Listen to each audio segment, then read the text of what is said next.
If you feel like you've lost control, or maybe you've lost your way, if you need someone to talk to, you can call us.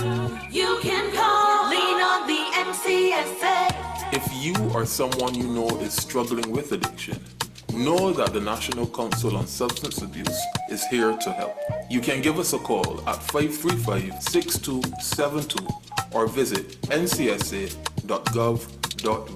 Lean on the NCSA.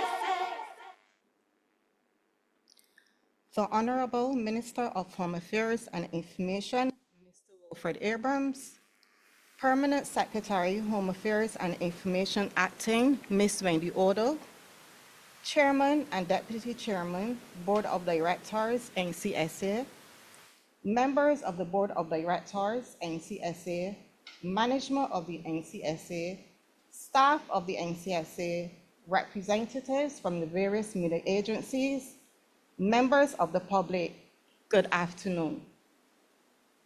I am Jennifer Baptiste, Substance Abuse Prevention Officer, and I'm here to welcome you to our public meeting. The National Council on Substance Abuse is a state-owned enterprise, and as such, according to the Public Finance Management Act 2019, the NCSA is mandated to hold a public meeting every 2 years to report on the following: the performance of the state-owned organization over the last year, the current state of the state-owned organization, and the expected performance of the state-owned enterprise for the next 2 years. We are excited to share all that the NCSA has accomplished in the period under review, and during this afternoon's meeting, reports will be delivered by Chairman, Board of Directors, Manager, Deputy Manager, Accountant, Administrative Staff, Research and Information Officer, Substance Abuse Prevention Officers, Counselor, Information and Technology Officer. At the end of the presentations, we invite you to participate in our question and answer segment. At this time, I invite Mr. Hadford Howell, Chairman of the Board of Directors, to present opening remarks. Mr. Howell.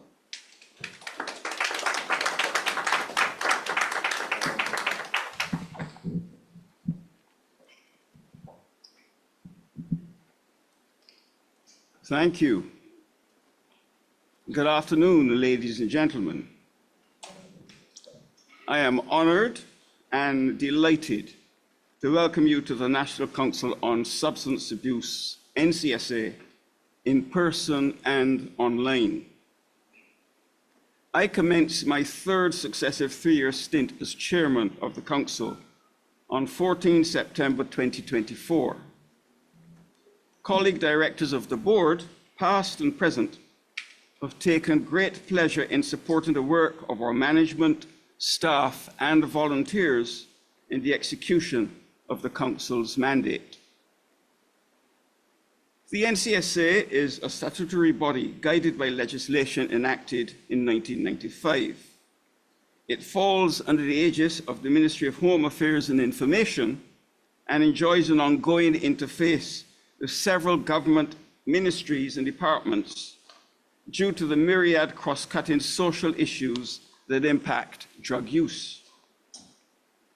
During this reporting period, the Honourable Wilfred Abrams, SCMC, MP, was the Minister of Home Affairs and Information. This is the Council's parent ministry.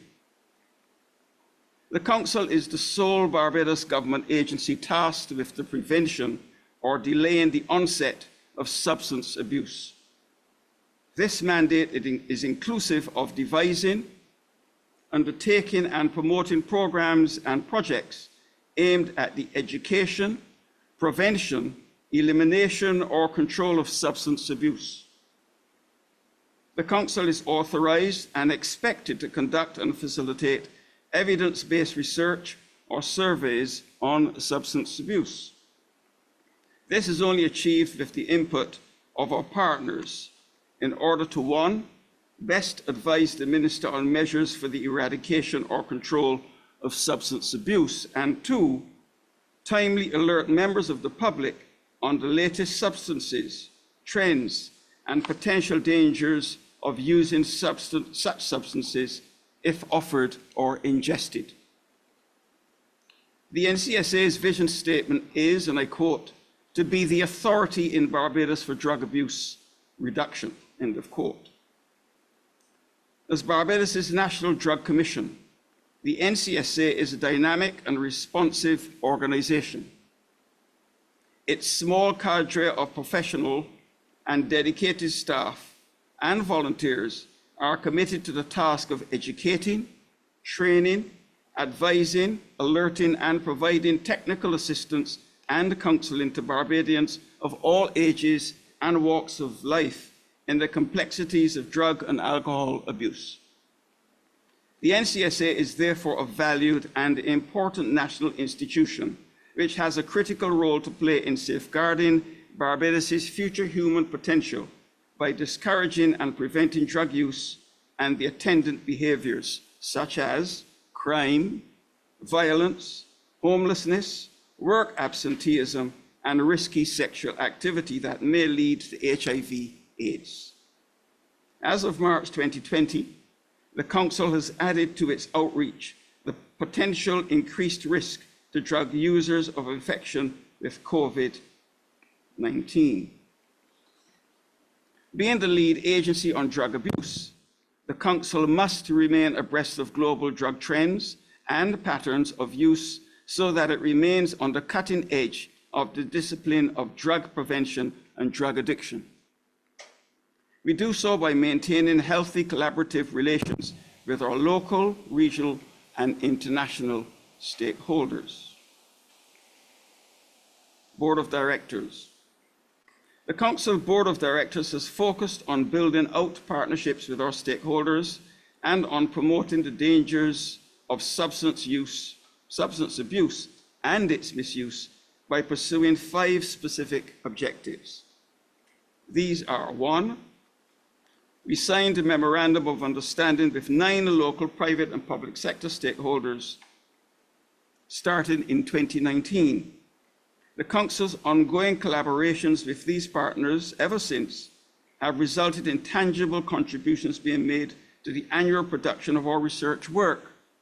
For example, the Barbados Drug Information Network, or BARDIN report.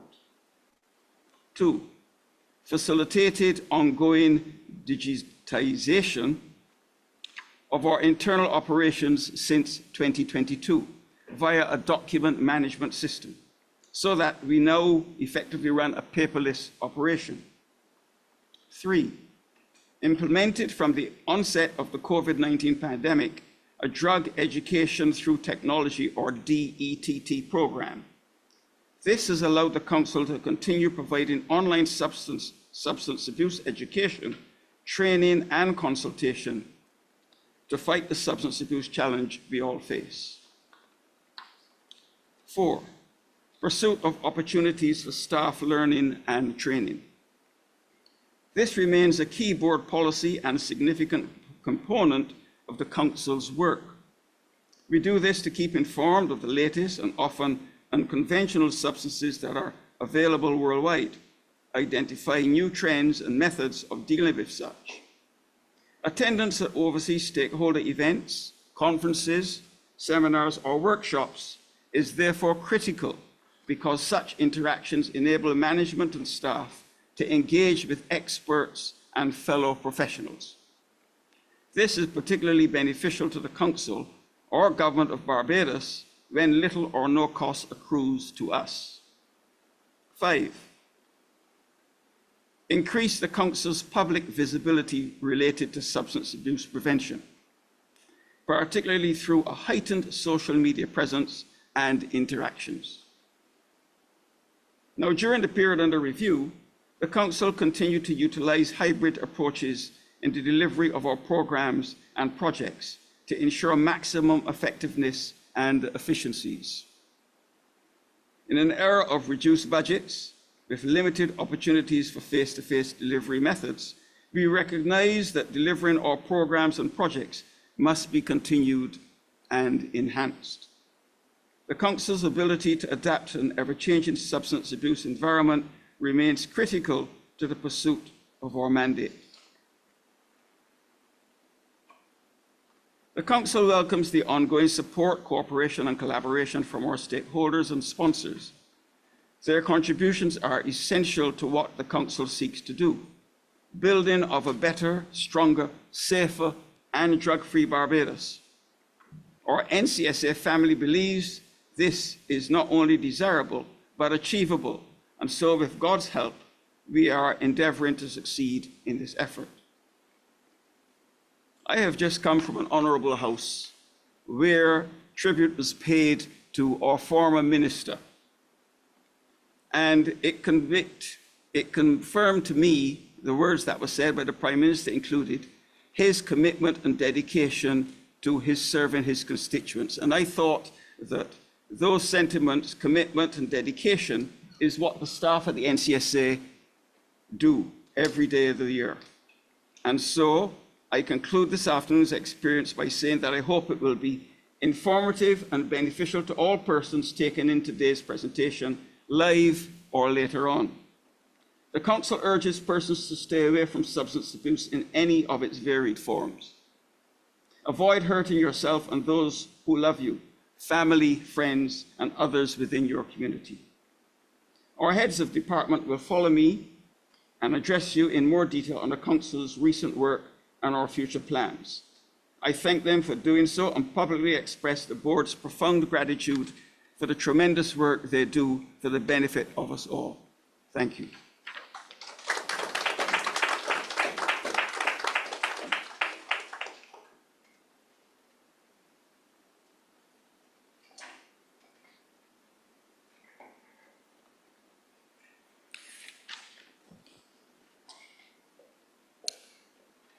Good afternoon.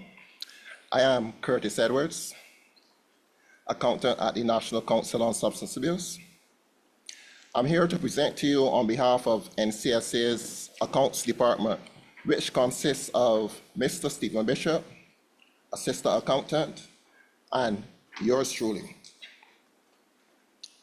The National Council on Substance Abuse, NCSA, as a non-commercial state-owned enterprise, receives its funding mainly from the Government of Barbados. In financial year 2024-2025, NCSA made a concerted effort to utilize all the funds allocated to it by the Government of Barbados. This council utilized the entire budget of $2,761,230, which was allocated to it in the 2024-2025 estimates. In financial year 2023-2024,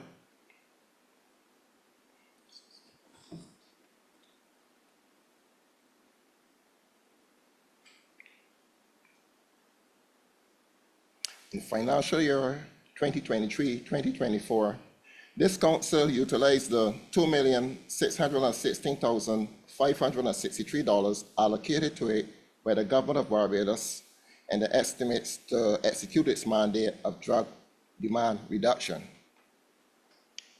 In financial year 2024-2025, NCSA's program expenses accounted for $138,697.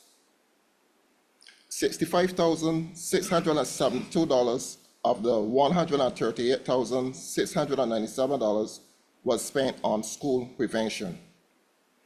This $65,672 represents 47% of the program budget for financial year 2024-2025. 20% of the $138,697 was spent on community prevention. 17% was spent on treatment and rehabilitation, and 16% was spent on research and coordination. In financial year 2023-2024, NCSA's program expenses accounted for $183,382. $64,308 of that $383 was spent on treatment and rehabilitation. This $64,308 represented 35% of the program budget for financial year 2023-2024. 34% of the $183,382 was spent on school prevention. 29% of the program budget was spent on community prevention, and 2% was spent on research and coordination.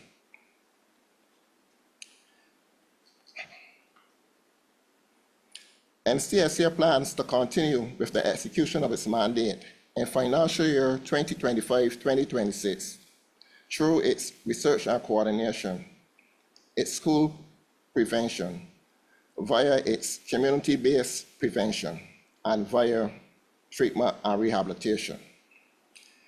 NCSA has allocated $228,400 towards its program expenses for financial year 2025-2026. This council does conduct fundraising activities. NCSA raised a total of $19,249 from non-governmental entities in financial year 2024-2025. Of the $19,249 raised,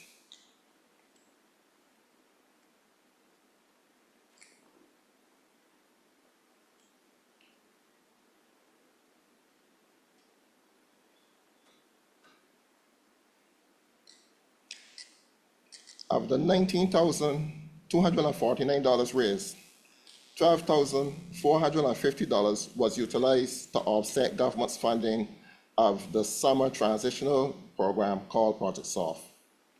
$4,000 was utilized for community prevention, while $2,799 was utilized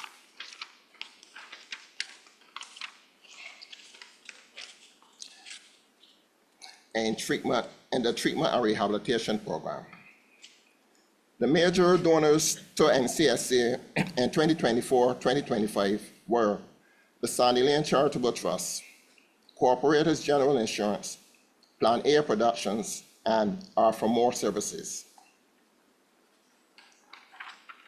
In financial year 2023-2024, NCSA raised a total of $15,042 from non-governmental entities.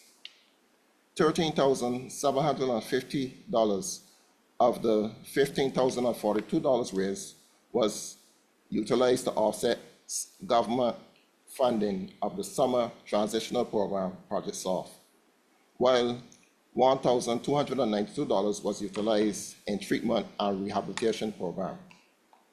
The major donors to NCSA in financial year 2023-2024 were the Sandy Lane Charitable Trust, Corporators General Insurance, PricewaterhouseCoopers, and Cobalt Media Effects. NCSA is very grateful to Massey Stores, which allowed this council to utilize 3 of its store locations over the past 3 financial years to raise funds from persons who patronize their premises on the last Friday of January each year. NCSA plans to continue its efforts to raise funds to offset the direct funding by the Barbados Treasury of its program expenses during financial year 2025-2026. Hopefully, in financial year 2025-2026, we can raise funds in excess of $40,000 to assist us in completing more than one Project SOFT camp in a year, as we did in financial year 2022-2023. We wish to thank the Massey Foundation of Barbados for their generous donations in 2022-2023, which allowed us to hold a Project SOFT camp around Easter time of 2023. NCSA was successful in receiving non-monetary donations or donations in kind in financial year 2024 and in financial year 2025. The donations in kind assisted with the execution of programs during both financial years. In financial year 2024, donations in kind were estimated at $17,500. In financial year 2025, donations in kind were estimated to be $14,500. The NCSA plans to continue with the execution of its mandate in financial year 2025-2026 through its research and coordination, its school prevention, via its community-based prevention, and via treatment and rehabilitation.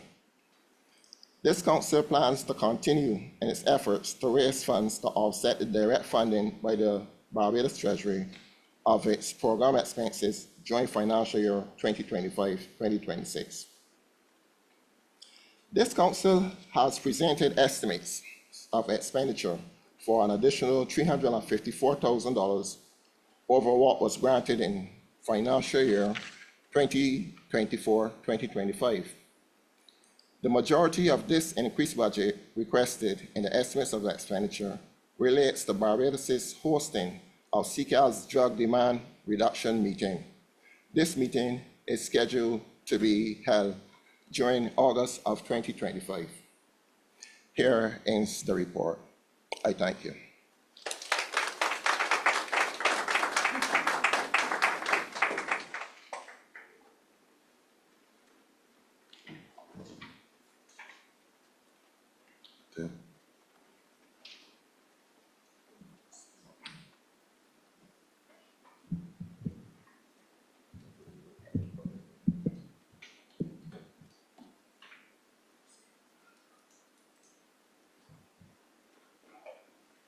Good evening, ladies and gentlemen. My name is Aldre Ashton. I'm the clerical officer here at the National Council on Substance Abuse. And with me this evening is my colleague, Ms. Cindy Bennett, receptionist at the NCSA.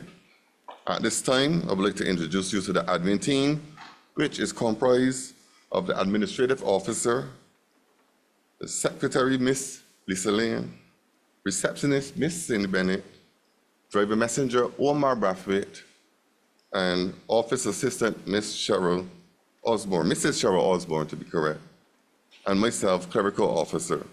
Together we support the daily functions of the NCSA to provide administrative and clerical support, ensuring the smooth and efficient operations of the council through managing records and handling correspondence and other related activities. One of the key areas the admin team dedicated ourselves to was the document management system. Let me give you a little history of this process.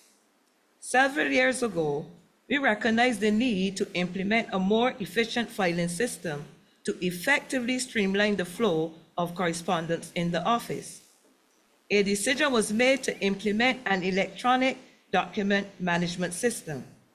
We consulted with the relevant government agencies during this process, and a cloud-based system was selected. With assistance from the team at PBS Technologies Barbados Limited, staff undertook extensive training. During this process, we digitized over 250 files and their associated volumes, dated back as far as 1995. This process was tedious, but we fought through. Let me take this opportunity to say the National Council on Substance Abuse was one of the first state-owned agencies to completely digitize its records. Of course, being the first, we encountered some challenges. These challenges included encouraging all staff to utilize the system as it should. It's a change, and there will always be some hesitancy to change. Working through the software to make sure we get the maximum functionality, etc. However, how did we benefit? We have reduced the expense and tediousness of manual paper-based processes. This supports the government's policies of using less paper and by extension leads to a greener economy. There are positive changes to daily processes. We have uncovered areas for improvement. Business processes are more streamlined. We are better able to maintain regulatory compliance, remote and/or on-site, and staff are empowered to get work done. The learning curve was long, and the document management system has proved its worth. We are still fine-tuning the system to ensure maximum benefit from this investment. Thank you. Thank you very much. At this time, we will hand over to the Deputy Manager, Mr. Troy Wickham. Thank you.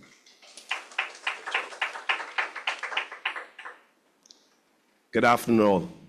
As mentioned, I'm Troy Wickham, Deputy Manager, National Council on Substance Abuse.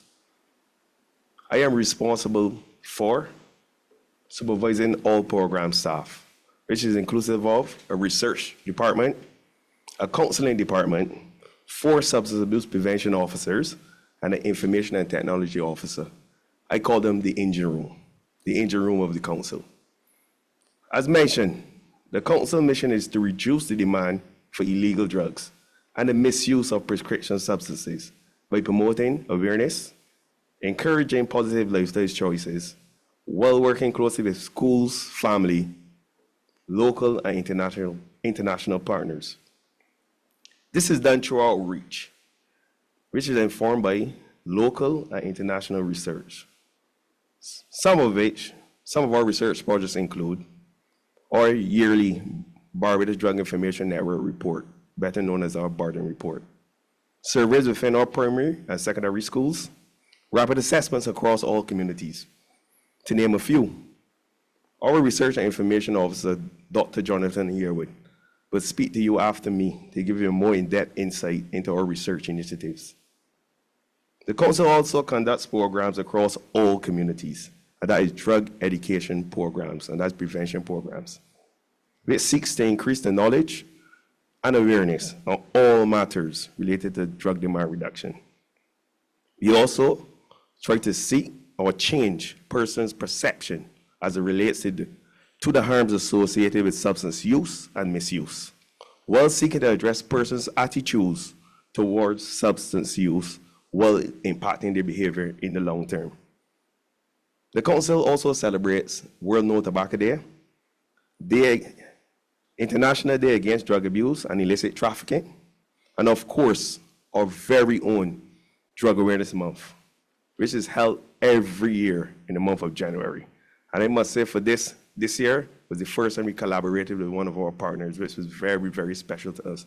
I must thank the Substance Abuse Foundation, Verdant House, and Marina House for partnering with the NCSA this year.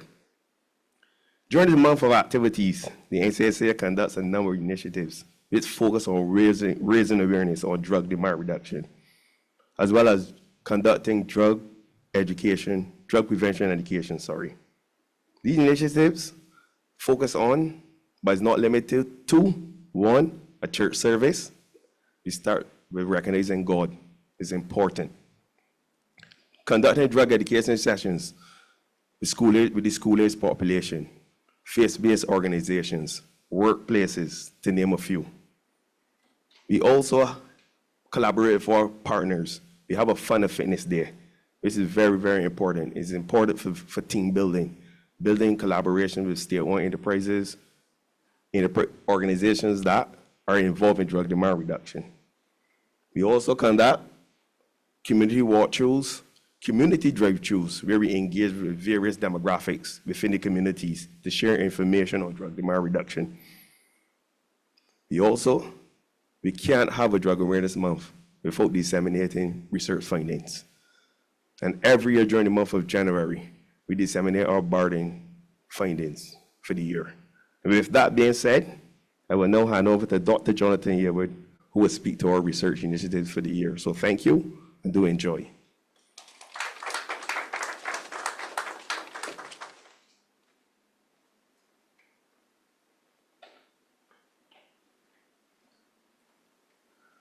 All right, good evening all. Really happy to see some board members here, some I'm familiar with. Right, I'm Dr. Jonathan Yearwood. I'm in a department with one other staff member. So there are 2 research and information officers, Ms. Laura Lee Foster and I.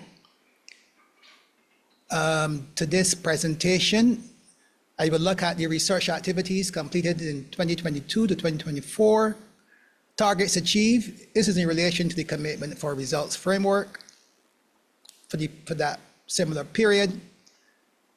Where we are going as a result of those achieved targets are NCSA's research projects for the 2025-2026 period. And those are linked to the commitment for results framework. I will start with giving you an importance of research, which is an effective response to a country's drug problem depends on its ability to understand the extent and nature of the issues to be tackled. It positions the best available evidence, disseminate findings in a timely manner, informs programs and policy through a shared agenda. For this presentation, I would group our activities in the research department into 3 areas: survey studies, monitoring mechanisms, and evaluations. One of the studies in that period, 2023 to 2024, was a qualitative study that, titled Barriers to Substance Abuse Treatment in Barbados, Factors Hindering Women's Use of Treatment Services. The purpose of that study was to explore the factors that hinder women's use of drug treatment services in Barbados. Data was collected from focus group interviews with women in residential treatment and interviews with treatment providers. Some of the key findings, most of the key findings were lack of childcare, absence of family support, absence of workplace drug policies, lack of motivation to change, lack of information about available treatment services. Within that period, 2022 to 2024, we also conducted a workplace survey, a pilot study. This is based on a cross-sectional analysis of employees in 8 departments of the Ministry of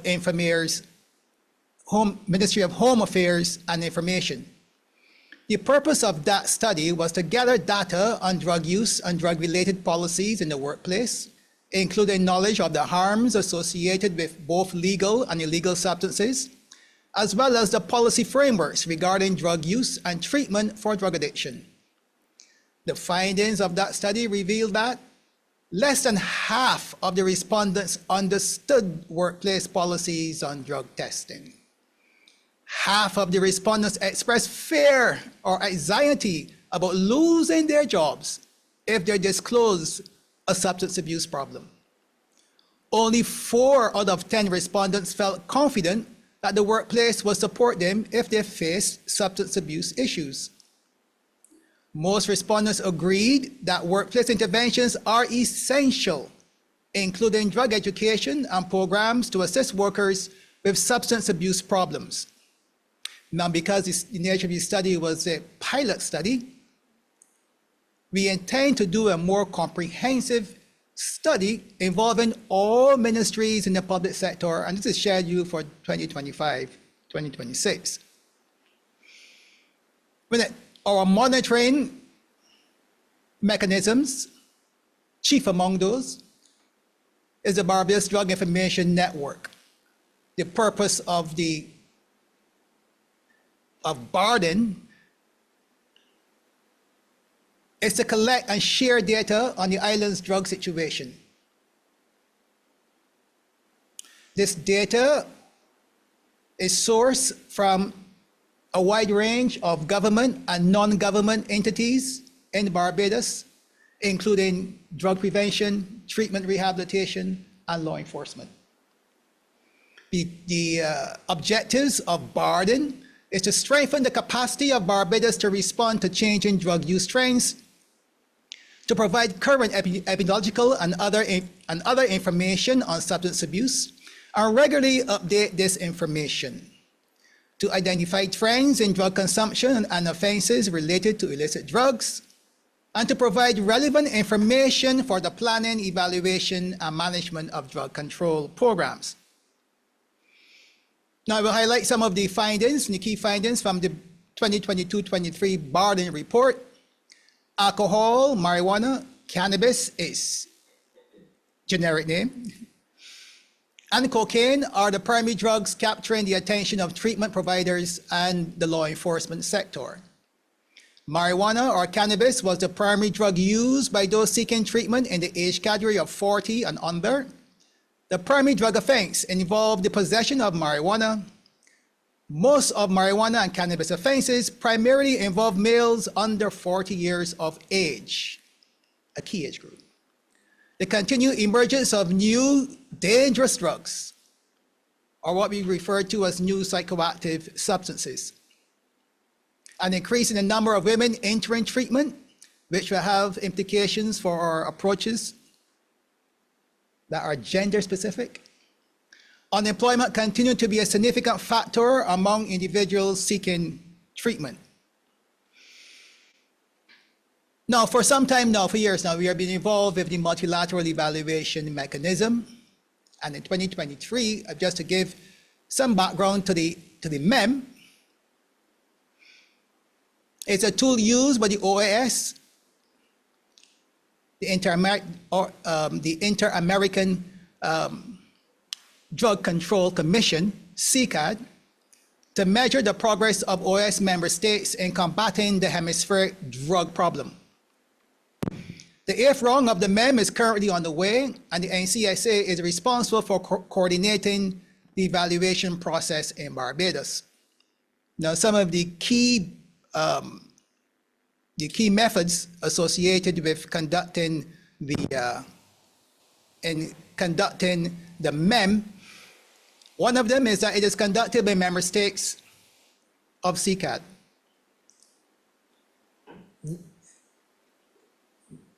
Reports are submitted by persons referred to as experts, and they're appointed by the OAS member states. Experts do not participate in evaluation of their country. The government expert group, which is referred to as the GEG, composed of a multidisciplinary group of persons, including law enforcement, treatment rehabilitation specialists, drug prevention specialists, etc. We are also involved in the Inter-American Drug Control Intake Form. This intake form is very important because it provides information on arrest history, demographics, psychiatric history, infectious disease history, the specific substances for which treatment is being sought, and previous substance abuse treatment. Ideally, it is meant to identify the profiles of individuals seeking substance abuse treatment. The instrument is designed by CICAD. The instrument for collecting data is designed by CICAD.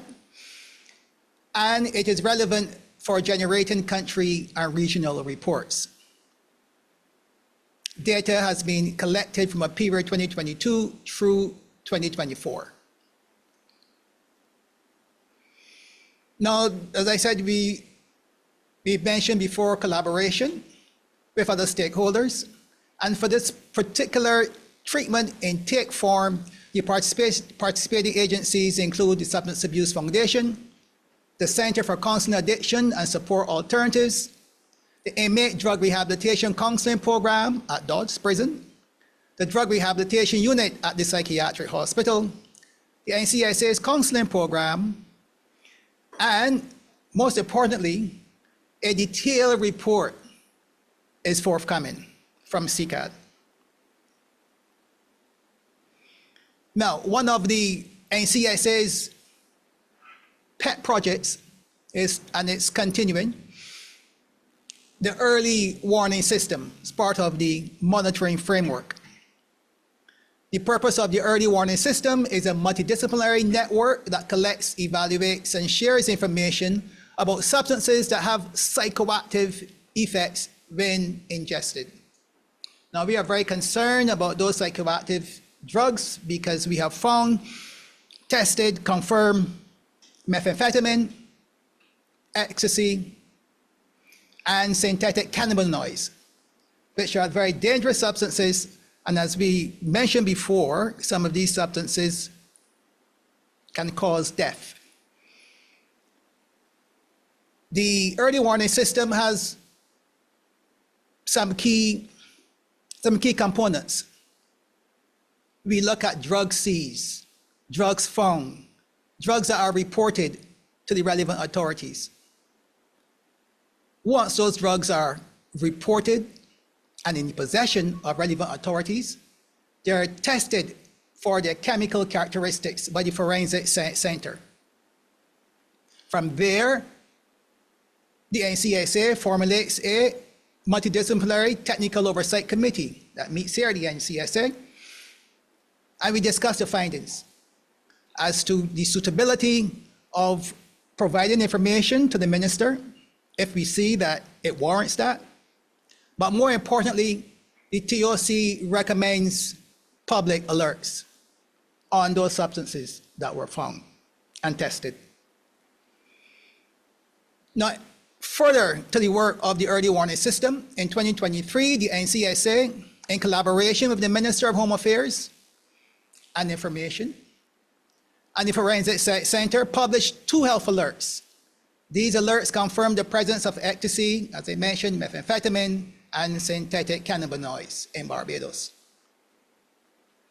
From this information, we have proceeded with joining with about 4 other Caribbean countries to pursue a study in new psychoactive substances, and the report to that study should be forthcoming.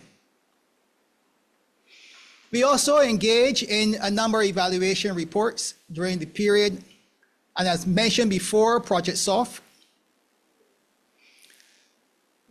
and the Massey All Boys Camp.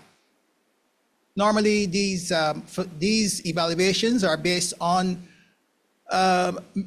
participation of young persons who are transitioning from primary to secondary school.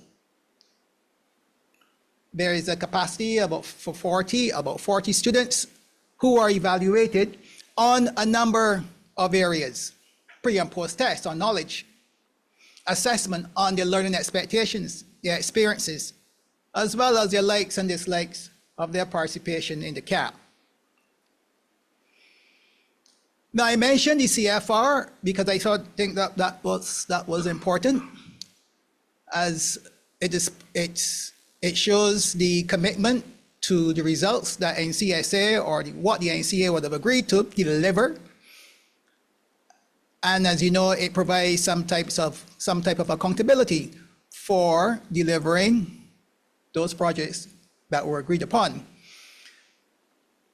Now, I mentioned that we would have participated in a number and completed a number of projects, but I want to just draw out 3 of them that I think that has importance for going forward.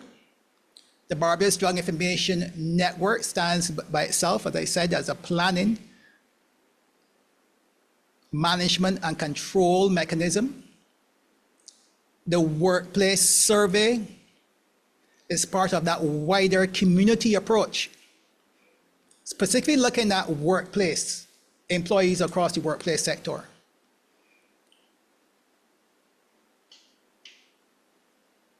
The barrier to substance abuse treatment, factors in the women's use of treatment services. This qualitative project is very important because, as you know, in the absence of existing data, qualitative data is something that can be looked at. And qualitative studies also looked at problematic areas, problematic groups, hard to reach groups. And most important, for all purposes, we see the need to look at gender within our programming.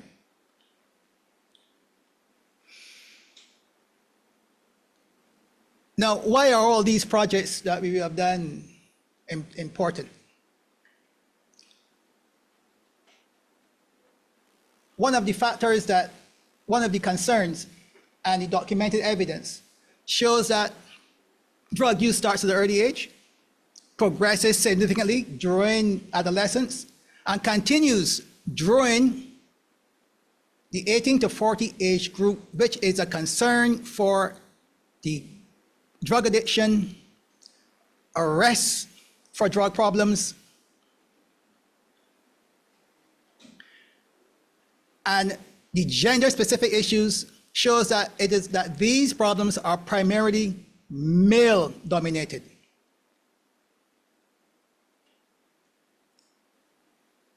So here, this is why we focus on the teenage population, because that is where we see this surge in illicit and illicit substances by young people that has implications as they get older. Hence our secondary school survey. Our household survey, our last household survey was conducted in 2006. This is timely. And it's important because you're looking at national studies that can inform policy, that can inform allocation of resources, budgeting. Similarly, within the workplace, to have a broader comprehensive study within the workplace. And that brings us to why we are going forward in 2025 to 2026. We are looking to project a secondary school survey, conduct a secondary school survey, and that's really to gather that data on the use of tobacco, alcohol, prescription, therapeutic drugs, for example, pain relievers, tranquilizers, stimulants, and sedatives, and other substances, example, marijuana, cocaine, among secondary school students aged 13 to 17 years old, adolescents. Our household survey is to collect data on the use of tobacco, alcohol, prescription, psychotherapeutic drugs, other substances among the non-institutionalized population aged 12 and older. Our workplace survey, similarly to collect similar data, but this time by employees across the public sector. And we also look to gather information regarding drug policies, drug education, and referrals for treatment of drug addiction. And that will bring me into my presentation. Thank you.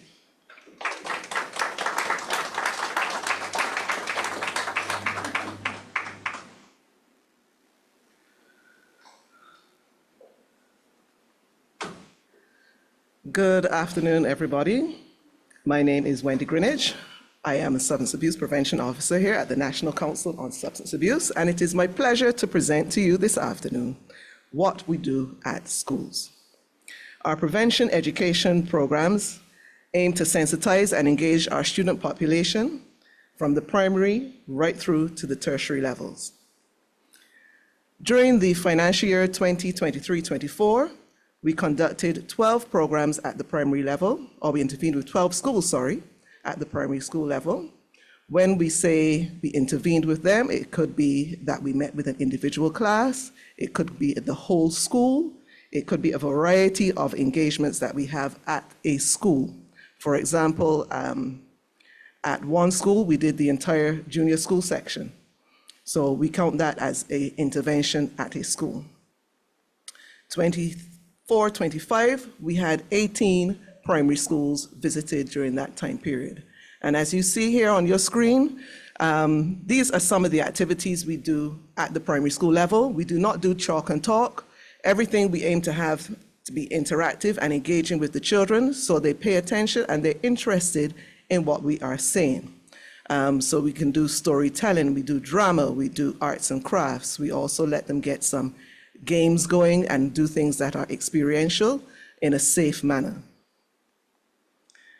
Our secondary school programs focus mainly on the age group 13 to 15.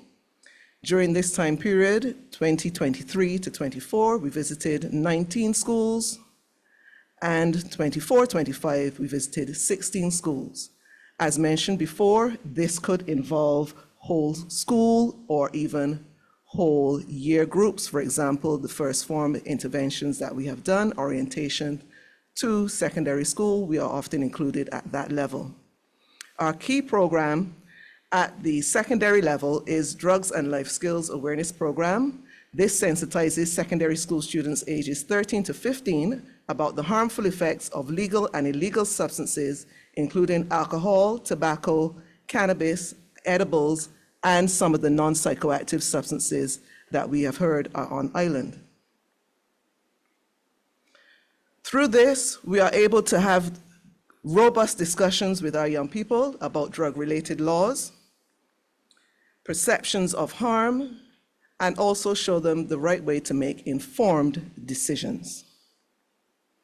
At the tertiary level, 2023 to 4, we would have engaged with 2 tertiary schools, and the following year, we engaged with 3. Interventions at the tertiary level tend to happen along a similar vein as we've seen at primary and secondary schools. However, we also include more health-specific topics, such as drugs and risky sexual behavior. The courses or our interventions could also fall in line with some of the courses that are being offered at the tertiary institutions and focus on areas such as policy, prevention strategies, and the influence of music on drug-related behaviors.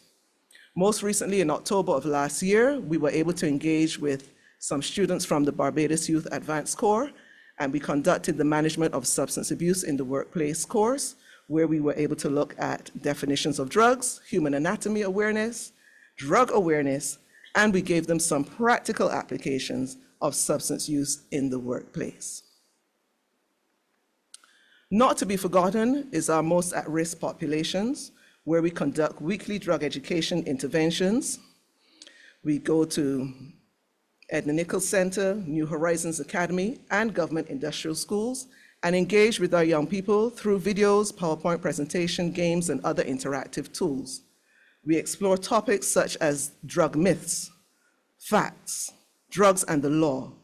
In addition to the drug education, we also incorporate life skills development into our sessions in an effort to increase the students' decision-making, problem-solving, and drug refusal skills. Project SOFT, we've heard it mentioned several times already this afternoon. This is our oldest program. It's been running for over 20 years, facilitated by NCSA staff. It is a residential camp for those children who have just taken the Common Entrance exam. And in 2023, we were able to accommodate 40 young people and 35 males in the Easter camp, and 42 children would have participated in the camp just last year. Much of our drug education we have provided has remained consistent over the years. However, developments of technology and the arrival of COVID meant that we had to escalate our plans to transform the way we intervene with our school population. The result of this was the program Drug Education Through Technology. By using this approach, we have been able to modernize our learning environments, overhauled our existing programs, and created new ones for our various audiences. NERPOD has been our mainstay, and members of staff have undertaken continuous training in an effort to master this tool, which we use with adults, teens, and children. Just to give you an example of one of the programs which we have overhauled and converted from face-to-face to online, here we have our Substance Abuse Awareness Badge. This is now conducted through 2 daily sessions where the children are at home, and we also add some what we like to call bonus activities for them to continue under the guidance of their parents. So by working with the children whilst they're on vacation, we are able not only just to reach those young people, but also any parents and guardians who may be there with them. So in 2023-24, we worked with 28 Brownies units and 26 Cub Packs. By the year 24-25, we had 27 Brownies units, 17 Cub Packs, and 24 SDA Adventure Clubs. We have initially targeted the uniformed organized groups. However, this intervention is available for any youth group which is organized. This particular one here is for those aged 7 to 11 years old. Once you have an organized group and a leader, we are willing to work with you. I'll also give you just a glimpse of some of the activities the children would have been doing online. This is actually a screenshot of one of the children's submissions. So we looked at illegal drugs, legal drugs, they had to categorize them, and also inhalants, so they identified what they considered to fall into these categories. All of the topics we cover throughout the substance abuse badge include drug awareness, alcohol, tobacco, vape, marijuana, mollies, edibles, etc. We also take a look at household substances, safe medication usage, and drugs and society. So we do cover a lot within those 2 days, and it is all in a child-friendly manner. Our substance abuse badge now includes music, games, drawings, puzzles, collaborative idea boards, interactive videos, treasure hunts, and virtual tours. All of this we are able to do through Nearpod, and as you can imagine, the children are fully engaged. Just last week, we had around 250 young people who were participating in this particular activity, and they are working through the bonus activities at this time. Our most recent intervention at the school level is Speak, Design, Develop, where we were combining 2 contests that focus on 2 of the protective factors around our young people. 1, communication, and 2, school climate. Through a partnership with Toastmasters International, participants in the speech contest had the opportunity to develop their communication and public speaking skills. And for this intervention, we targeted 4th and 5th formers.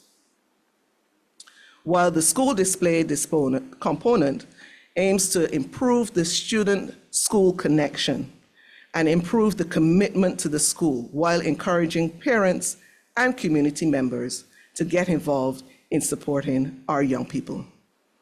A very exciting time we have at the schools, and we are always willing to have any volunteers. Come and join us. Thank you.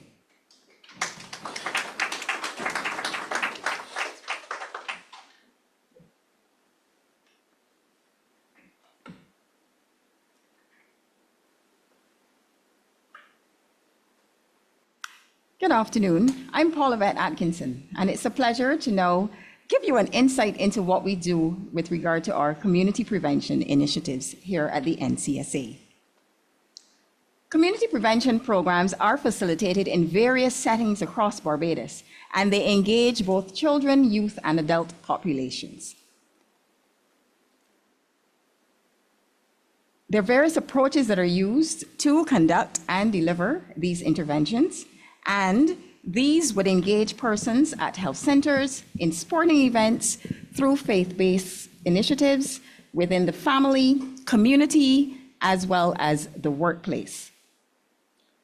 Now, just to let you know, we use 2 different types of approaches when we engage with community members.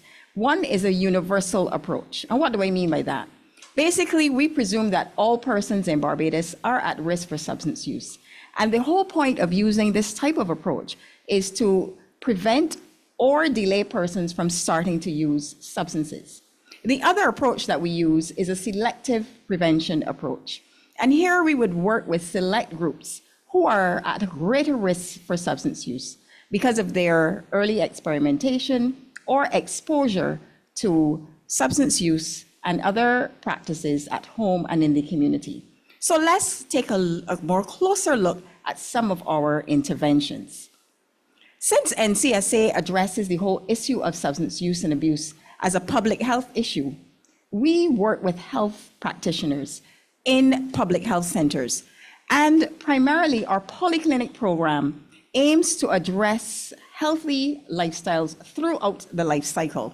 So we start with women who are pregnant because from birth and prior to birth, it is essential that we can influence healthy outcomes in terms of women who give birth, and to continue to address healthy living and healthy lifestyles throughout this period.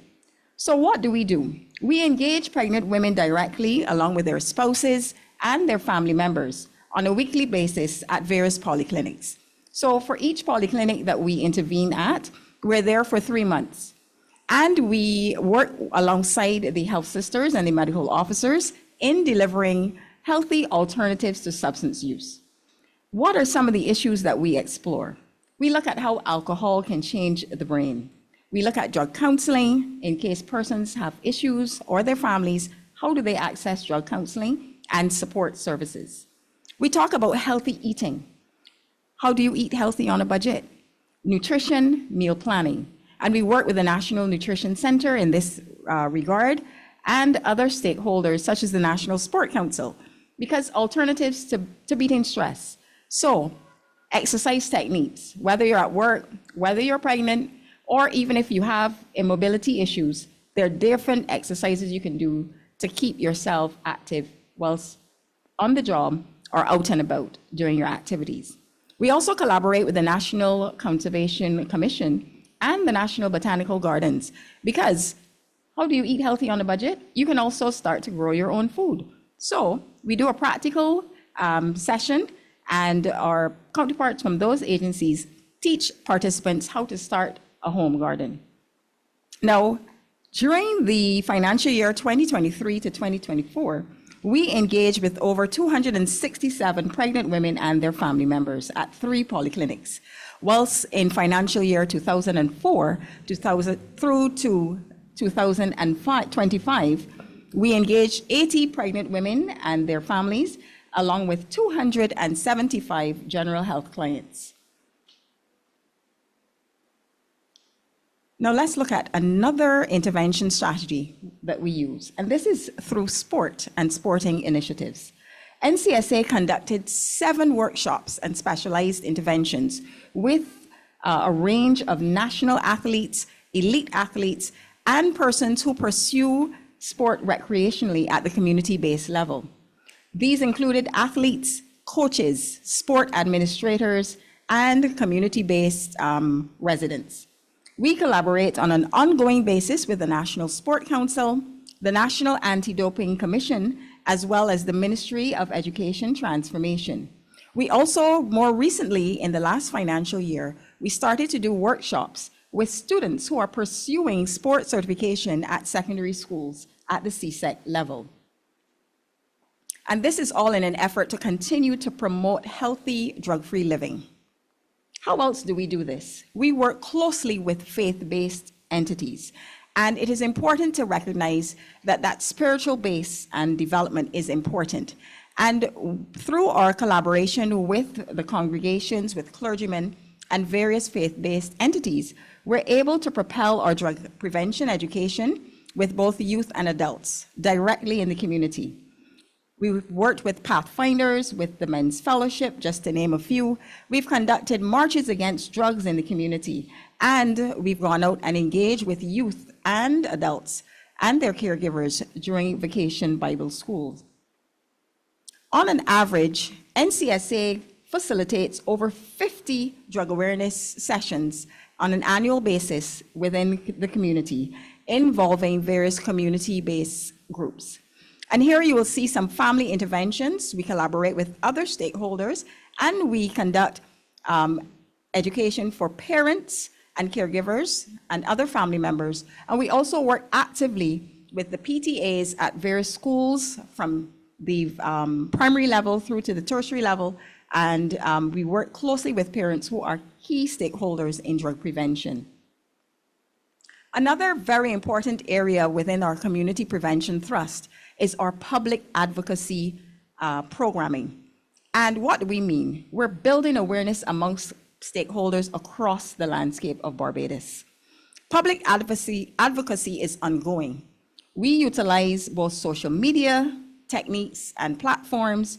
We use traditional and mass media.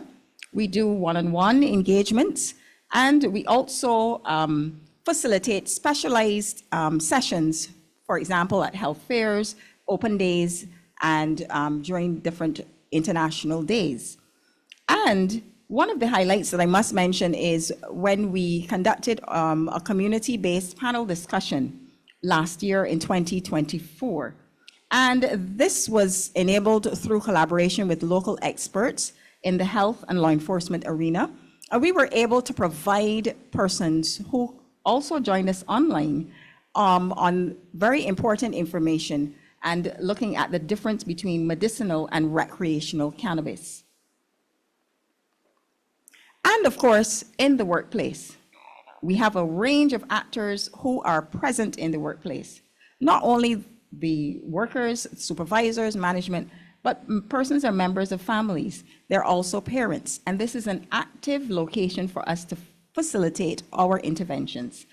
In the past financial year, we conducted interventions at 12 workplaces across Barbados at both the public and private sector level. And here you would see us engaging in training sessions with healthcare professionals, members of law enforcement, including personnel at the Barbados Prison Service, at Dodds Prison, and with the Barbados Police Service. And training also was conducted with members of unions, hotel workers, just to name a few. So we will continue to propel drug prevention across Barbados. We look forward to working with you and your organization as we continue to strengthen prevention. Thank you.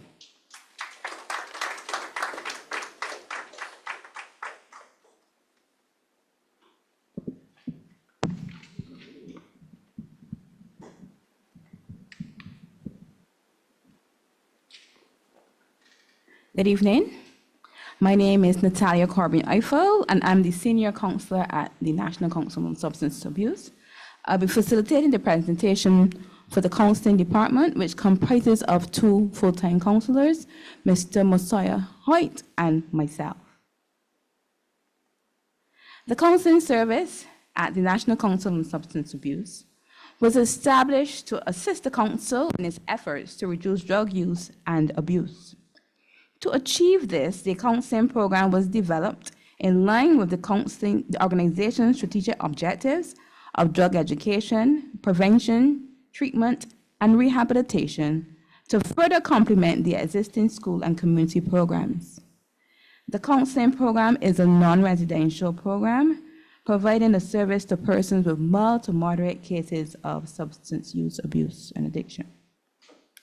While we mainly provide counseling for individuals and families affected by substance use, abuse, and addiction, we at times may provide counseling for individuals with mild to moderate emotional and behavioral issues, such as depression, anxiety, stress, self-esteem, or anger management difficulties.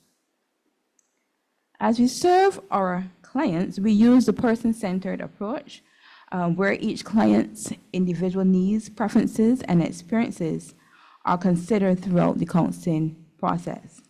By so doing, we prioritize their well-being and autonomy in all decision-making processes.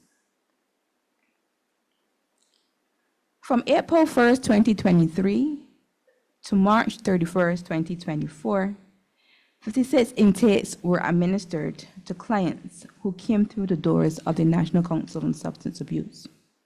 For the benefit of those who don't know what an intake is, this is the first meeting that occurs before the start of counseling. It is the phase where a counselor gathers information about a new or a returning client to better understand the client's presenting problems and needs. Of these 56 intakes, 47 were males, while 9 were females. In total, there were 12 persons who attended the intake only and never returned, 3 of which were referred by the police department. In addition to these 12 persons, there was 1 person who was referred to the psychiatric hospital after the intake. And clients, for the most part, were seen weekly for 12 sessions. All the clients who came ranged in age from 12 to 74, and presented with substance use issues, emotional issues, and behavioral issues. 24 persons were 16 years and under, 2 of which were females, while 22 were males. As it relates to substance use, 71.43% of the intakes presented with substance use issues alone.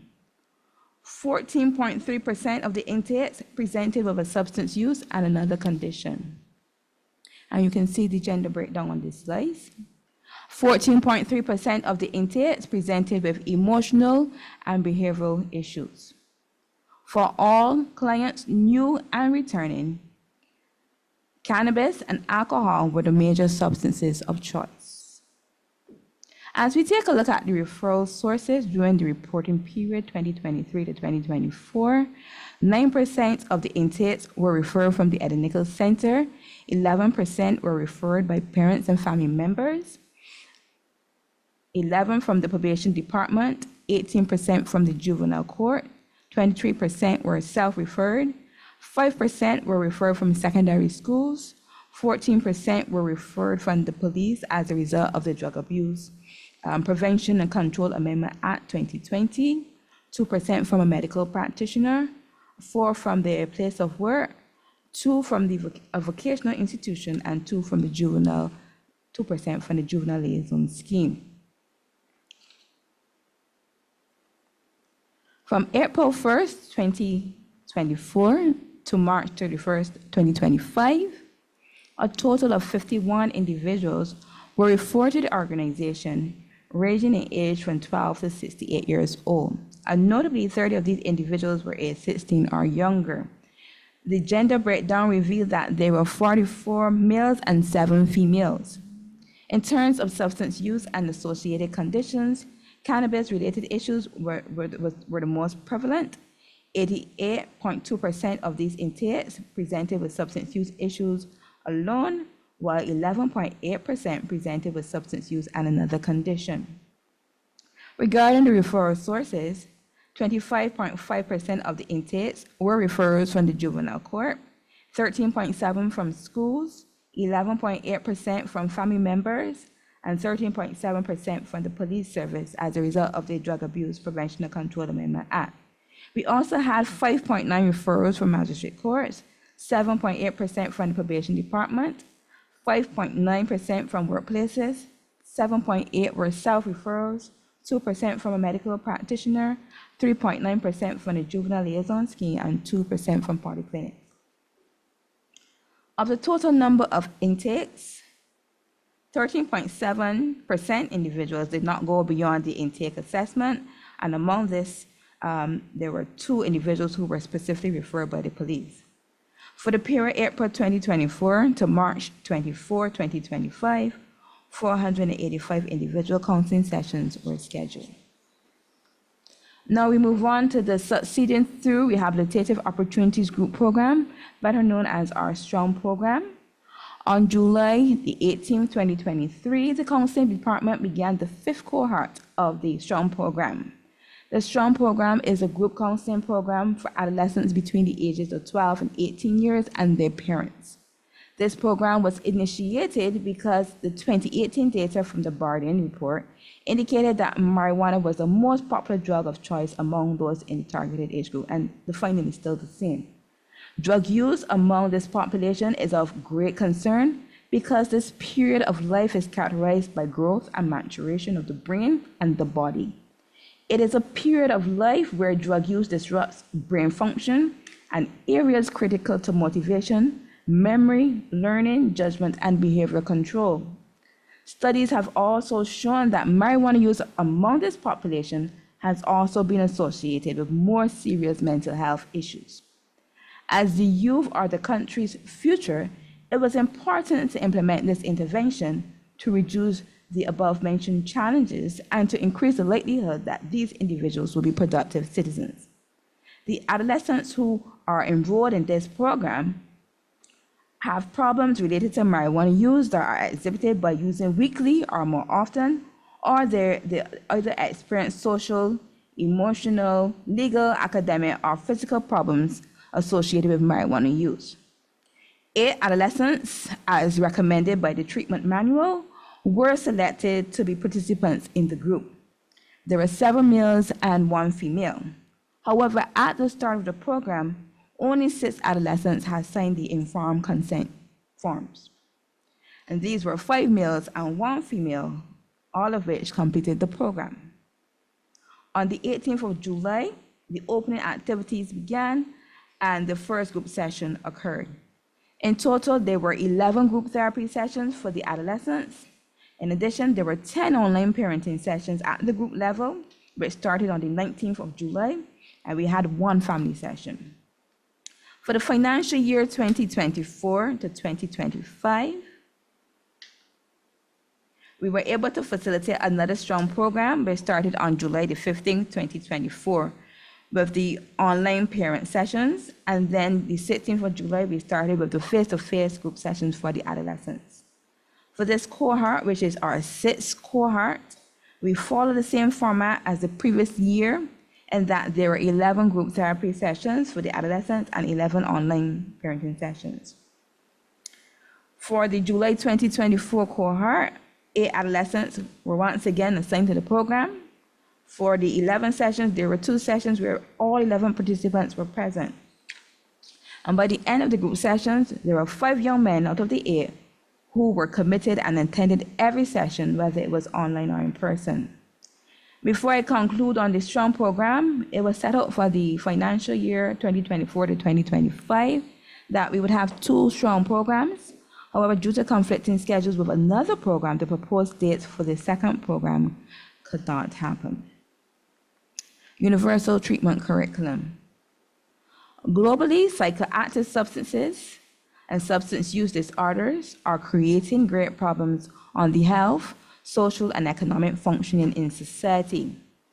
To assist with the efforts to reduce the significant health, social, and economic problems associated with substance use disorders, the NCSA has been putting measures in place to offer the courses of the Universal Treatment Curriculum. And this curriculum, which comprises of 8 courses at the basic level, is an opportunity to build a local treatment capacity and to expand the treatment workforce so we can attempt to reduce the aforementioned problems associated with substance use disorders.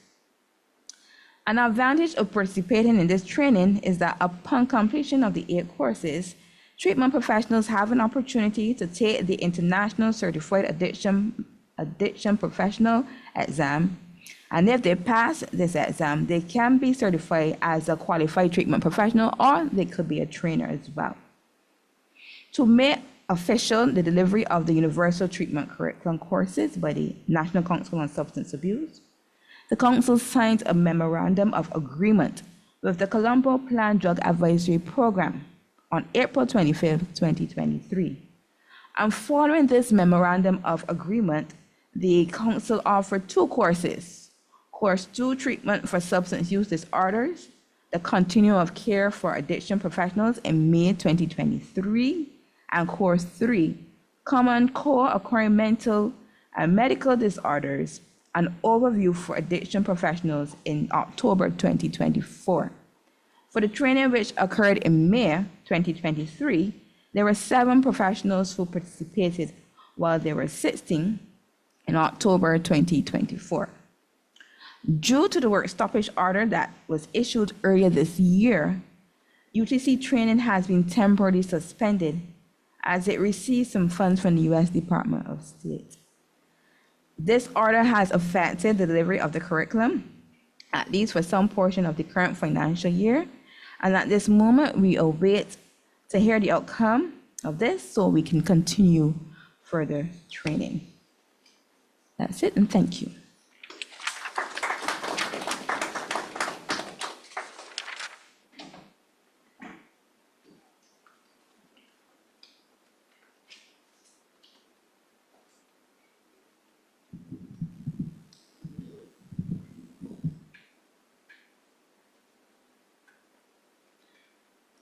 Good evening to the board and members of staff and all who's joining us online via Zoom. I count it a privilege to see you here this evening and to share with you a little bit about what the council has been doing in terms of IT. As you know, businesses all over the world use information technology in their business. And of course, the NCSA is no different. But we want to share with you what we've been focusing on. 3 main areas, all encompassing safety and security, document management and workflow automation, and of course, what you've heard before, drug education through technology. When it comes to security, I would say that it's not enough to just place a uniform guard at the door and to issue staff with keys, to get into their offices and think that that's security. The need for security and, safety and security in our physical workspace almost fades in comparison to the demands of cybersecurity. And when I say cybersecurity, I'm talking about the practice of protecting computer systems, network, and data from unauthorized access and theft or damage. Considering today's wide threat landscape, NCSA add more controls and policies which minimize threat to confidentiality, integrity, and availability of data.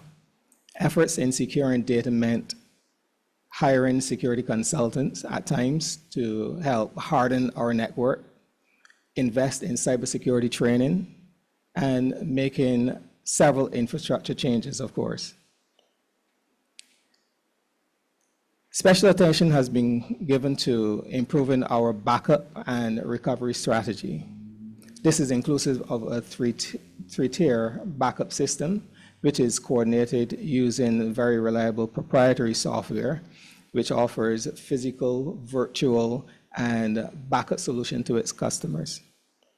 In the era of power backup now, we've worked closely with suppliers to ensure the smooth installation of backup power equipment to the building. We oversaw the installation of new security surveillance system with intrusion detection and monitoring services. Now, a main pillar identified in our strategic plan is leveraging technology and gaining efficiency. As COVID came knocking on our doors in 2020, we accelerated plans for this priority area in order to efficiently maintain our drug education outreach. Two of our major undertakings were, as you heard before, the implementation of a document management system and the drug education through technology. In brief, the document management system, what it does is it's a workflow automation system. It helps management to identify where the bottlenecks occur within our system, and it can predict future performances among staff and so on. Okay, my colleague would have just shared a little about the document management system and how we have benefited from it throughout the year. But it has been said before, and I want to underscore here again, it is noteworthy, however, that the NCSA prides itself in knowing that it is one of the first state-owned enterprises to digitize its records and have a fully functioning document management system in place. The system provides, yes, you can clap for that.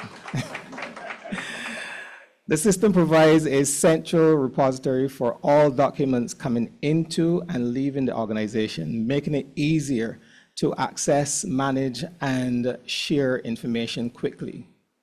For the DMS to become a reality, we acquired new computer equipment, made some significant network infrastructure modifications, purchased special heavy-duty scanners for bulk document ingestion, acquire the necessary software licenses. We subcontracted out for the development, the installation, and the implementation of the project. Now, drug education through technology, which is not a single project in itself, but it's an initiative which caused a shift in the way that we deliver our programming. It is derivative of the way we deliver drug counseling to our clients, how we deliver and receive staff training, how we are able to offer drug education to schools, community groups, faith-based organizations, and businesses in both the public sector and private sector. Of course, these two initiatives needed a large financial investment. You could appreciate.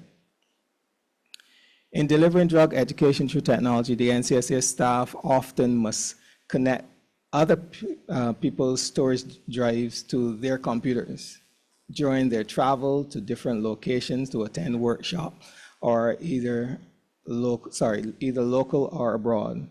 Regardless of the place, the occasion, the computers potentially can become exposed to cyber threats. And therefore, a good centralized computer management system is warranted in such cases. For us, the endpoint management system did it for us. The security of the endpoint management system provides comprehensive administration to computer devices running client software, client security software. It provides visibility across the network and assign security profiles to computers. Other benefits to deploying the EMS is remotely deploying client software to PCs, updating profiles by administering antivirus, web filtering, VPN connections, virus signature updates for users. And this is regardless of their location. It can also do registering and deregistering, blocking endpoints. And when I say endpoints, I'm talking about computers. Blocking those from registering on the system. Managing the endpoints such as status system, signature information, identifying outdated versions of client software is among the things that the endpoint management system does. Now, since 2021, we installed new backup tape devices, added several other servers to our network infrastructure. Between December 2024 and today, we have been busy in replacing old desktops and aging laptops with newer laptops. In effort to deliver drug education through technology, it was necessary for additional resources to be acquired, such as devices for providing internet access for users in remote areas, investment in software, online services, like Nearpod, as you've heard before, Zoom, EBSCO hosts, Pictochart, Canva Teams, other online survey platforms, and the use of SPSS as well. Now, the rental of electronic audiovisual equipment, sometimes accompanied by professionals who ensure the delivery of high-quality video and audio product, which is acceptable local, regional, and international. Sometimes we've had to invest in. Now, there's always room for improvement. Depending on what's happening on the network, uploading, retrieving information can be sluggish at times. The IT industry the IT industry is always changing. And NCSA needs to keep up with the changes to get the requisite certifications where needed. Drug education through technology, online meetings, and other training sessions, which we offer, that are kept under 100 participants, are okay, like for this occasion. But we sometimes go over that number. And having a webinar license that can help with that limitation and offer more control within those meetings would be an asset. Now, as I said, there's lots of room for improvement, and I can go on, but I'm going to leave room here for my colleague to come after. Thank you for listening.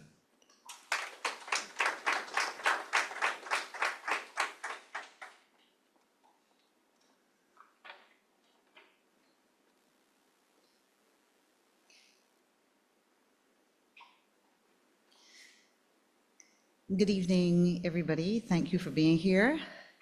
I want to say, before I start, I want to thank staff for a very comprehensive review of the last 2 years' operation. And that review was presented in the context of the fulfillment of one of the requirements of the Public Financial Management Act, Section 1052, which requires statutory corporations to hold a public meeting and to give a report on the previous year's performance, the current year's performance, as well as to give an overview of what they propose to do for the next 2 years. So it is within that context. I know you would have heard stats from 23, 24, and may be wondering why we've gone back, but that is the context within which we are reporting.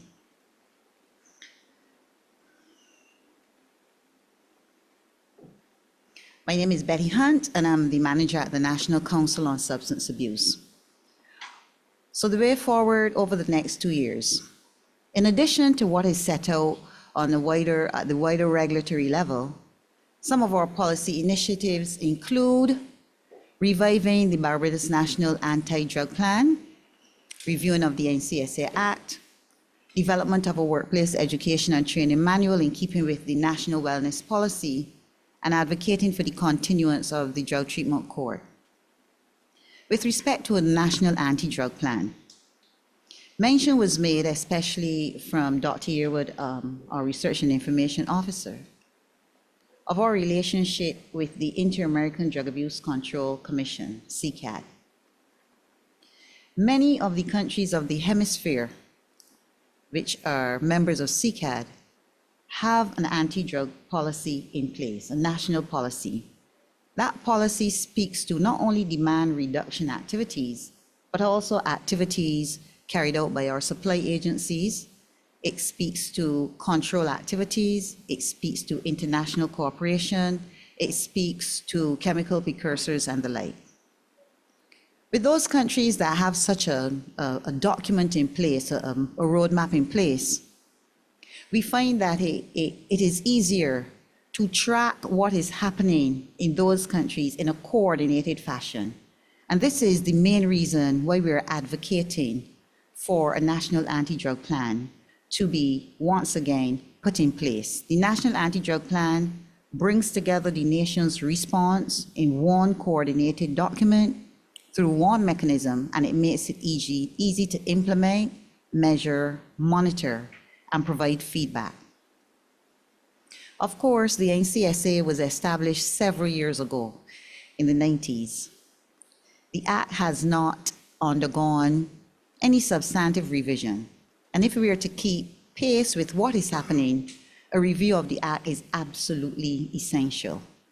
There have been changes in related legislation which impact our Act, and this is something that we have started and that we intend to continue with in this year and hopefully have it finalized over the next 2 years. We spoke about, you heard from Dr. Yearwood about research which was conducted in workplaces.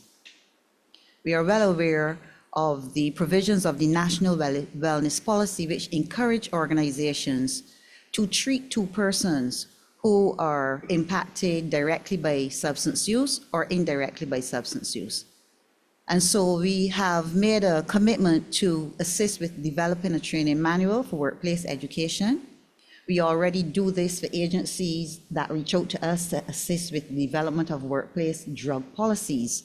And so this is an extension of what we already do.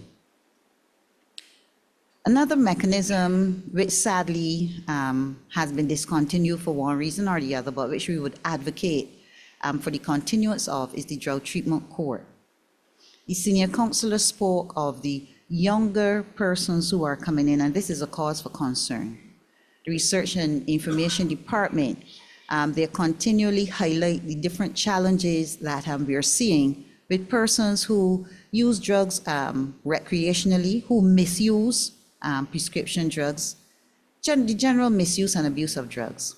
The Drug Treatment Court, as was set up, really encouraged the rehabilitation of persons who use drugs and came into contact with the criminal justice system to give them another chance and to provide them with another way.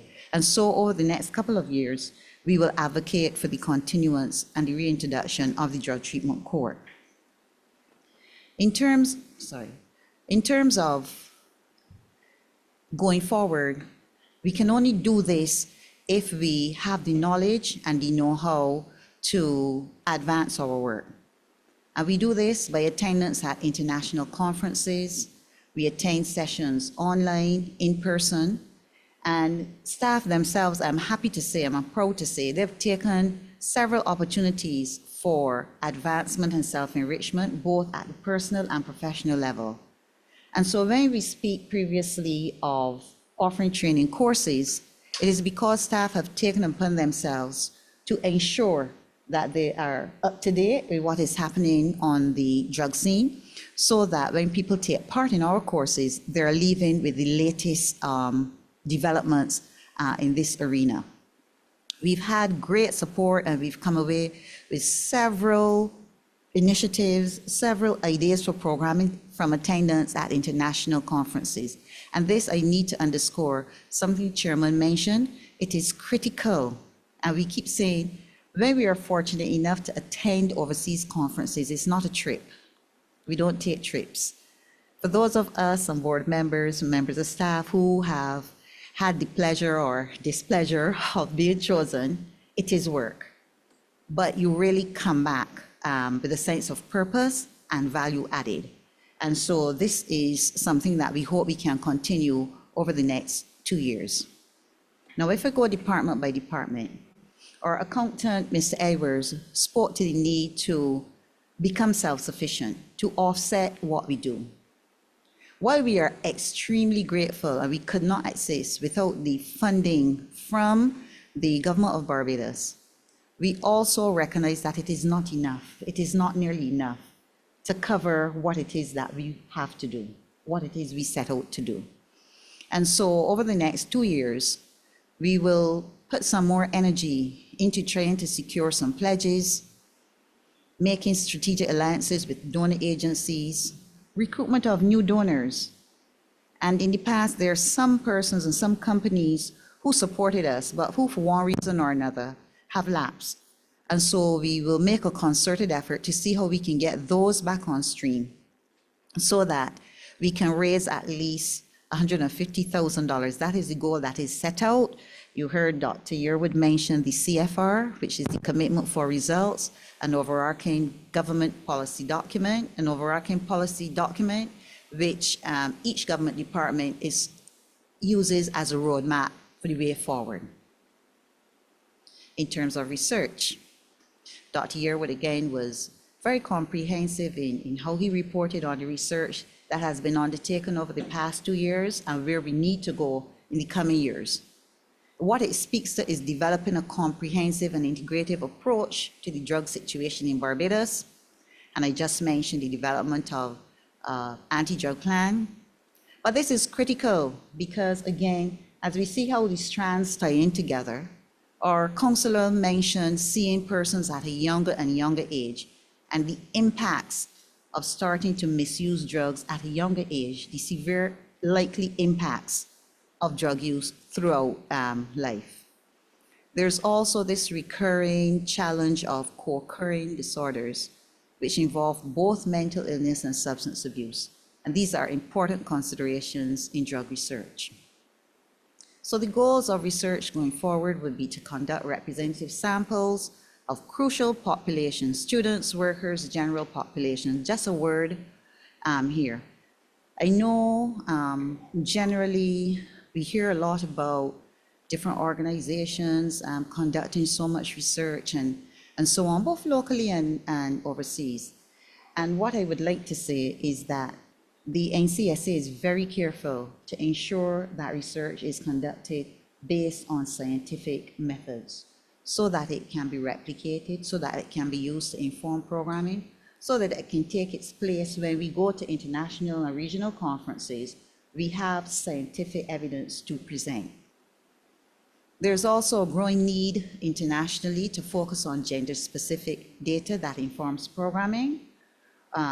Deputy Manager mentioned a deliberate collaboration which we had with Verdun and Marina House during January's Drug Awareness Month.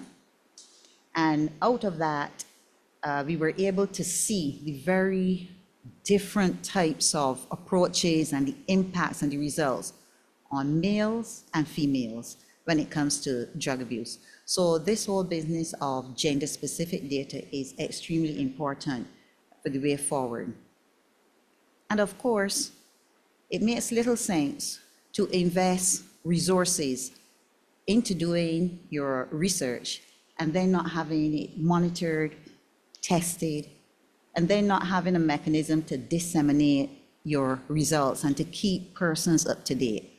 So there is a plan to ensure that there's continuous monitoring, testing, and dissemination, especially where new of information on new psychoactive drugs in Barbados.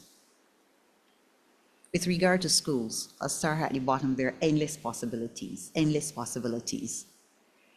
The information technology officer just before me spoke about the amount of money, time, and other resources that we have invested over the past 2 years, 3 years in upgrading our technology.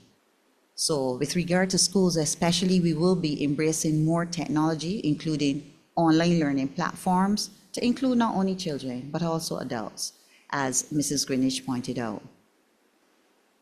Also, we need to be able to continue our efforts at getting what we do accredited, getting it recognized, so that persons feel there's some value added after participating in our training exercises.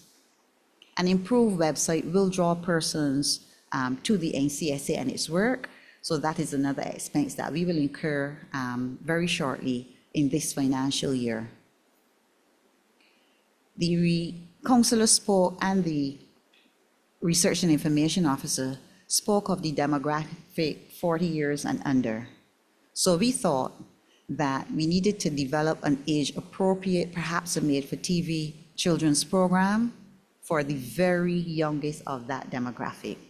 That too is going to be an expensive venture, but I go back to the need to seek out strategic alliances and look for donors and so that we keep this issue of the correct use of drugs, because there are some drugs that must be used correctly, like prescribed drugs, but there is a very real possibility of misusing even legally obtained substances. So it is important that we start that teaching and continue that teaching from as early as we can.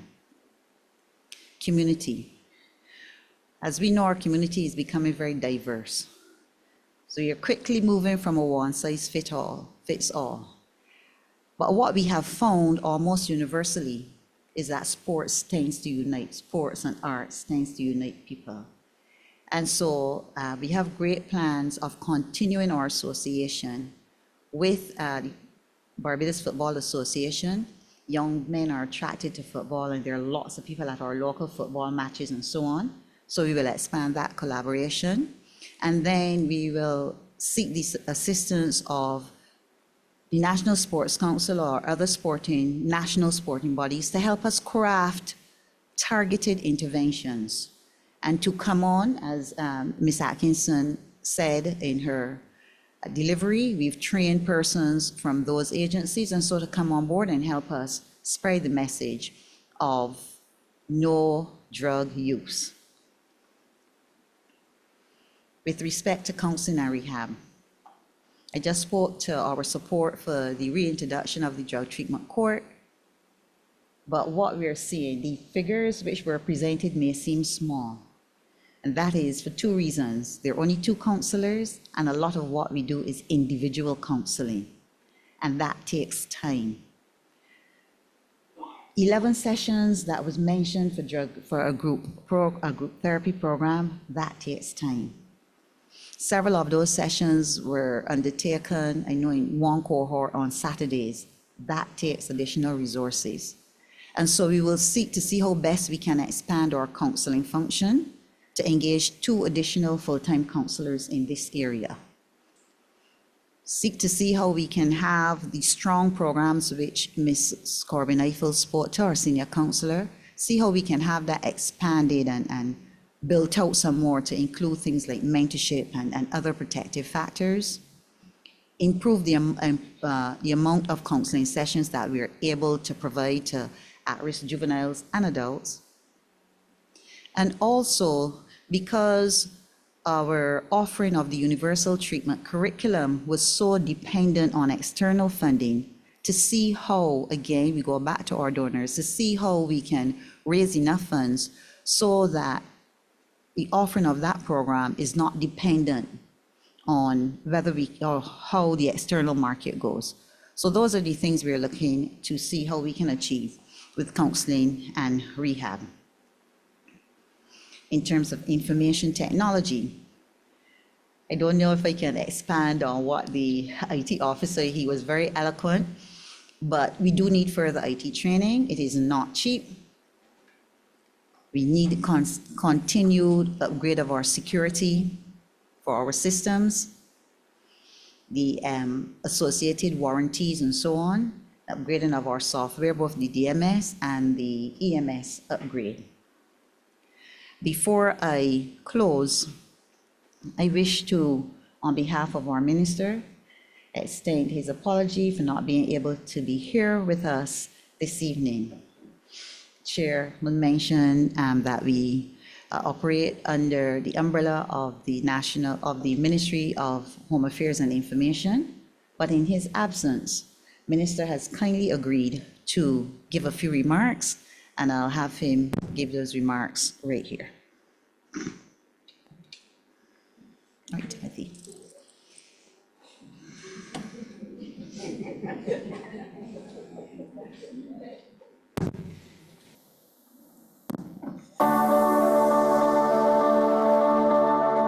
So Barbados is now in a fantastic position to bring our experience to bear, not just in Barbados, but across the whole CCAD territory, across the Caribbean, Latin America. Right? We are the ones now who will be spearheading what happens in the drug demand reduction space across the Caribbean and Latin America. And that is a major, major achievement. I want to just shout out NCSA. They can't do it enough. I want to shout them out for their work in Barbados, their outreach to young people, their programs like the Project Soft program, their programs in school, their programs in the prison. I want to thank them for the work that they do that is largely unheralded. NCSA has gone from being one of those under the radar organizations or departments in the ministry to being at the forefront. Their PR recently has been amazing. Their videos, their messages are cutting edge. They're targeting the youth of today. They're targeting the person of today with a new message in a new way, using social media, using the technologies that actually make the message relevant and immediate. And I want to go on the record in thanking NCSA for stepping up to the plate. Stepping up to the plate not just in Barbados, but stepping up to the plate in the Caribbean and Latin America, and pushing for Barbados to become the chair of the expert group, and for Barbados actually attaining that, putting us in a position to bring our policies to bear, to influence policies on a larger scale, and to do the best that we can for our country, and to help reduce the use of illegal drugs in Barbados.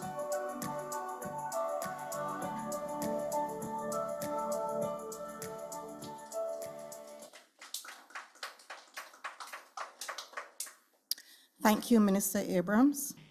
We have come to the end of the presentations, and I trust that you have a lot more insight into what we do here at the NCSA and our goals going forward as we continue to propel the mandate of the organization.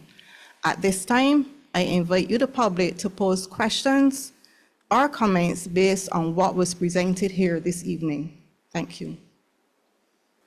Oh, a question, Mr. Hunt. Comment, sorry. Good evening, everyone. And I was just saying that it would be remiss of me and that I have on the appropriate shirt as the collaborator and the stakeholder with the NCSA, as the Director of Youth Affairs in the Ministry of Youth, Sports and Community Empowerment. Not to say how much we appreciate the collaboration that we've had with the NCSA over the past years that I have been director and also a director of the board. And again, I just wanted to salute the staff of the NCSA for the work that they do and they have continued to do.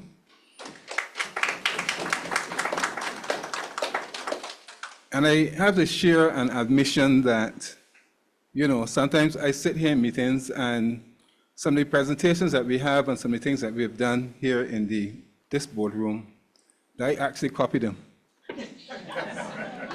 And I go back to my ministry.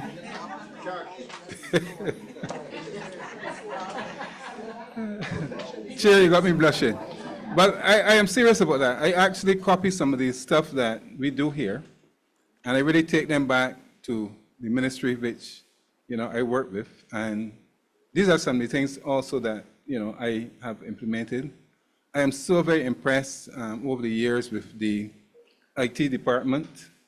And I think that's one of the things I always ask a lot of questions about when I'm in these meetings, because as was said here this evening, the NCSA has you know, first bested most departments in terms of the digital transformation that we have made here. And I think that that is something that is really, really, really very commendable, and that I myself would be happy to be a part of the process of the digitalization of the NCSA. So I just want to say on behalf of the ministry that we continue to support the work that you do here, and that, as always, we are available for the partnerships that are available for us through the NCSA. So thank you, and continue to work hard.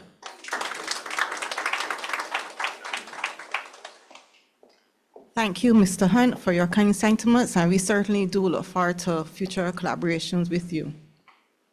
Any further comments?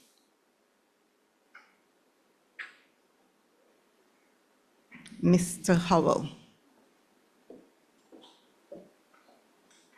Good afternoon, team, again. You all know that I don't call us a team anymore. I call us the NCSA family, because you all work together in so many ways, as was demonstrated today.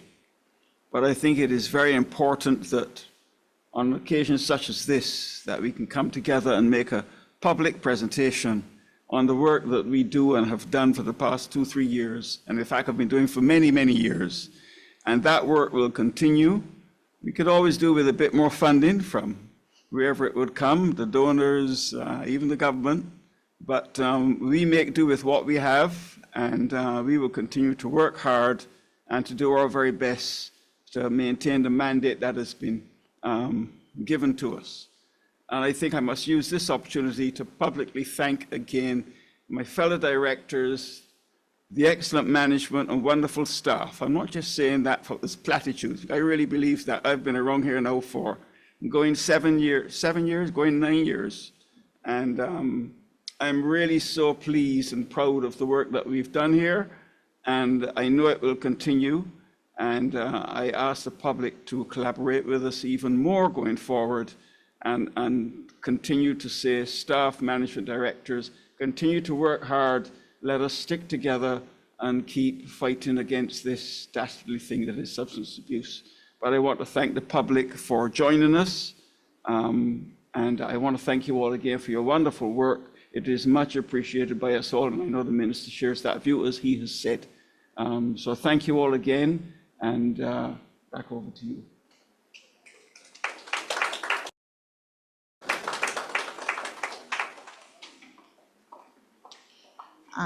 Thank you, Mr. Chair. I too want to lend my support to everything you said.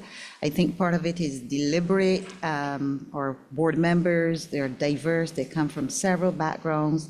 They help inform our discussions. We have persons from education, youth affairs, Ministry of Health, community development, police, treatment, NGOs, faith-based organizations. And so when we meet in that boardroom that Mr. Hunt just has spoken about, it is rich discussion. And I'm glad, Mr. Hunt, that you finally admitted that you take from us. Got to say that. But no, thank you so much for participating. Thank you for coming. Thank you for always supporting our programs. Thank you for the advice, the feedback that is offered at those meetings. And long may the NCSA reign. Thank you so much.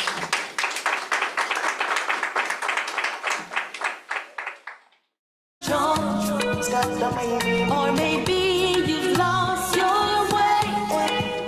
If you need someone to talk to, you can call us.